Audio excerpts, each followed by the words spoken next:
قیامت سے پہلے ایک ہوا چلے گی جس سے سارے اہل ایمان مر جائیں گے.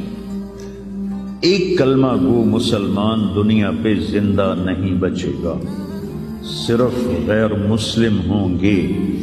ایک بھی لا الہ الا اللہ کہنے والا نہیں ہوگا. اور قیامت سے 30 سال پہلے، قیامت سے 30 سال پہلے بچے پیدا ہونے بند ہو جائیں گے کہ کسی بچے پر قیامت نہیں آئے گی. یوم تذہل کل مرضعۃ عما ارضعت، وہ ہولناکی بتانے کے لیے تشبیہ ہے. وہ یہ نہیں کہ ایسا ہو رہا ہوگا، کیونکہ بچہ تو کافر کا بھی ہو وہ معصوم ہے، مسلمان کا بھی ہو تو وہ معصوم ہے. اس لیے آپ نے کہا کہ سارے جو نابالغ مرتے ہیں وہ جس مذہب کے بھی ہیں سب جنت میں جائیں.